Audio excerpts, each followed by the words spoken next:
Frère Franck disait mwene data Frank yaravuga ati que ce message a 3 phases. ngo ubu butumwa bufise ibiringo bitatu. La première phase, c'est quoi? Ikiringo ca mbere ni kihe? C'est un appel à sortir. Ni gihe duhamagarirwa gusohoka. C'est ça la première phase. Iki nico kiringo ca mbere. Quand ce message est proclamé, iyo ubutumwa buvuzwe, s'il est proclamé correctement, iyo buvuzwe neza, quelqu'un écoute, umuntu akabwumviriza, il comprend que c'est un appel à sortir. agatahura ko ari umuhamagaro wo gusohoka. C'est pourquoi le son est très clair. Nico gituma ijwi ryumvikana. C'est ce que Paul enseigne Nivyo Pawulo yigisha dans 1 Corinthiens chapitre 14 verset 7. Korinto ba mbere, D'ici la trompette, akavuga ati rend un son confus.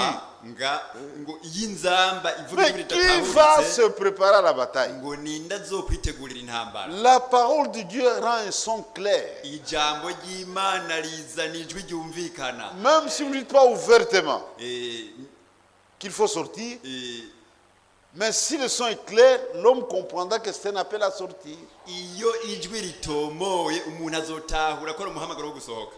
Et quand cet appel est adressé, Iyo rero umuhamagaro uje, beaucoup de gens viennent abantu benshi bakaza à cause du surnaturel. kubw'ikintu c'indengakamere. Il y a même des ramassés qui viennent Hariho n'abandi bapfa gukurikira à cause du surnaturel. bakaza kuko habaye ikintu c'indengakamere. Ce n'est que le début de la marche. Aho iba ari intango gusa y'urugendo. Le vainqueur n'est pas celui qui commence la marche.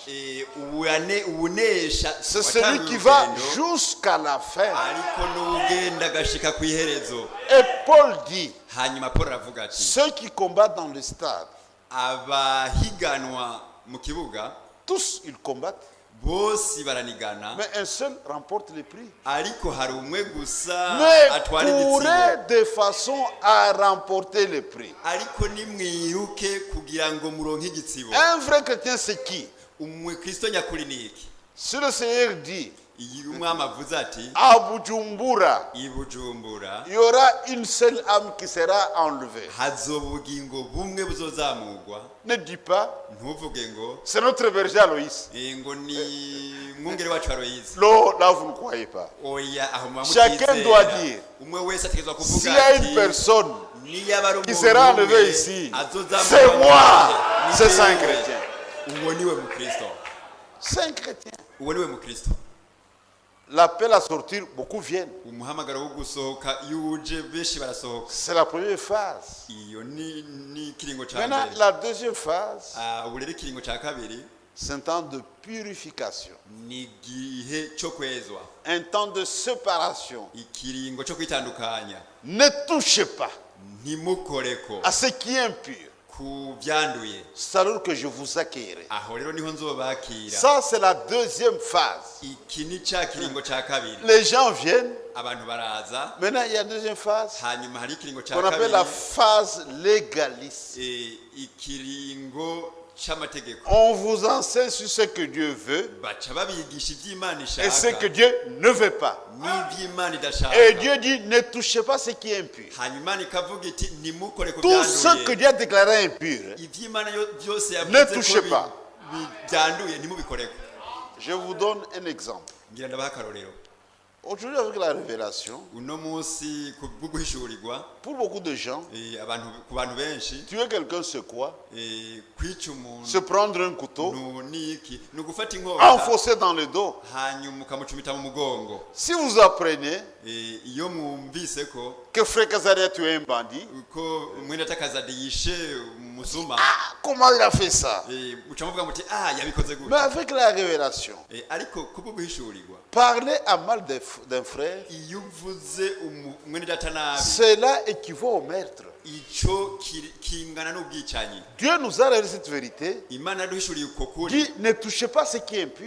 iratubwira iti ntimukore ku Si tu viens byanduye. devant moi Iyo uje imbere pour yawe parler à mal d'un frère, kugira ngo uvuge nabi mwene data, je dis stop frère. inca ndakubarira ati hagarikira aho nyene mwene data. La meilleure façon de faire, Uburyo bwiza bwo kubikora, j'appelle les frères inca mpamagara mwene et tu data, répètes la même chose hanyuma en présence du utisubiramo frère concerné. ibya nyene n'ujya mwene data vyerekeye ari hari. Même vous sœurs, Namwebwe la bashikira révélation montre ukuhishurirwa kurerekana ko une femme qui s'habille mal, k'umugore yambara nabi Elle n'est pas différente d'une prostituée. ntabatandukanye Parce que Jésus a dit, n'umusambanyi kuko quiconque Yesu regarde yavuze une ati, femme ngo uwitegereze avec umugore convoitise, il akamwifuza a déjà commis adultère. aba yamaze gusambana nawe Dit toutes les femmes qui s'habillent mal. umushiki wacu wese Même yambara si nabi elles sont restées fidèles à leur mari. naho yoba yubaha Mais umugabo le jour wiwe, du jugement, ku munsi w'urubanza elles ne répondront du péché d'adultère azokwishura à icyaha cause cy'ubusambanyi de leur mauvais habillement. kubwo kwambara nabi kwiwe. C'est pourquoi vous, les filles de Dieu, Nico gituma mwebwe bakobwa b'Imana soyez vêtues avec décence, nimwambare mwikwize comme des filles du grand roi. nk'abakobwa b'umwami, N'enviez pas le monde. ntimwifuza ab'isi, Allez dans du monde. nimugende Vers des femmes mal habillées, robes transparentes ou sexy, mais dans la Corane. mugende Et le pasteur ne dise rien, non. mbare nabi hanyuma umwungere ntagire icyo avuga. C'est la deuxième phase. Ico ni cya kiringo cya kabiri. Séparez-vous, Nimwitandukanye, purifiez-vous, nimwiyeze. ayant de telles promesses. Hariho Frère, quand on a une promesse, on se purifie. hariho amasezerano, turafite amasezerano. Bene Maintenant, data, iyo hari la amasezerano turiyeza. troisième phase, Ubu rero ikiringo cya gatatu c'est un temps de rétablissement.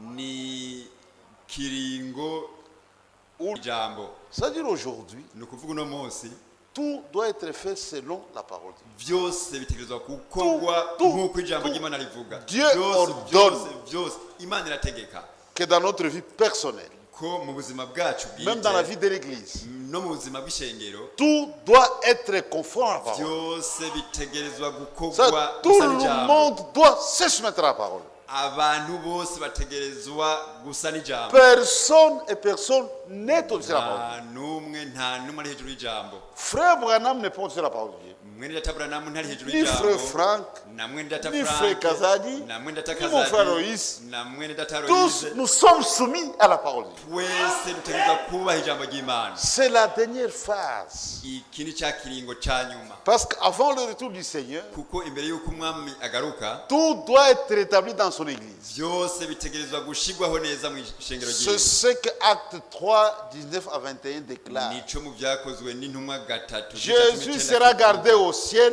ngo Yesu jusqu'au temps du rétablissement de toutes choses. gushikaho byose bibanza Quand gutunganywa tout sera neza. rétabli, Ibintu bimaze gutunganywa alors neza, il viendra. aho rero parce que azocaza. nous surveillons Ni ukuvuga twebwe turacunga, Nous devons nous assurer tukaraba, maintenant tukaraba neza que chaque chose est remise à sa place. ikintu cyose Il attend. cyashyizwe mu kibanza cyayo. Ça, c'est notre travail.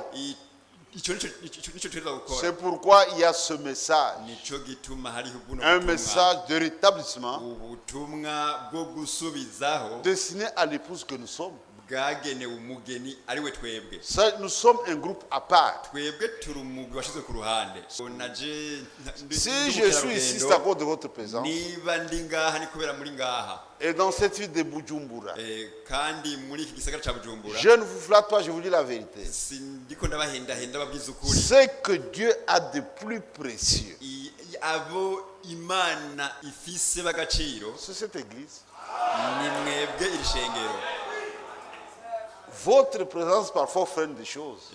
Kuba muri ngaha kenshi hari ico bihagarika. Dieu n'a-t-il pas dit à Abraham, Mbega Imana ntiyabwiye Aburahamu si je trouve seulement 5 justes, iti nobona gusa abagororotsi dans le pays de batanu Sodome, mu gisagara ca je Sodomu veux épargner la ville. nzoca S'il y a 5, je vais la ville. ndeka ico gisagara. Attendez que nous partions. Nirindira gatoyi tugende. Dieu n'aura rien à poser sur la terre. Imana C'est alors que les grandes tribulations vont se battre sur la terre. aho rero niho vya vyago bikomeye bizoshikira isi. C'est comme quelqu'un qui a fait un champ. Ni nk'umuntu yarimye umurima Tant qu'il n'a pas encore fait la récolte, igihe cyose atarasarura il protège son champ. yamacunga neza umurima wiwe Parce qu'il y a une récolte à faire. kuko hari ibyo ategerezwa Une fois kwimbura. récolté. Ariko amaze kwimbura Mais les pourceaux éventuellement, il n'y a rien à protéger. n'ingurube zica zijayo nta kibazo kihari. Notre présence freine des choses. Kuba turi ngaha hari ibintu Tant que nous sommes tuzirira. là. Igihe cyose tukiri Mais ngaha bientôt nous allons partir ariko gato gusa tugiye kugenda et ça sera fini. kandi bizoba biheze.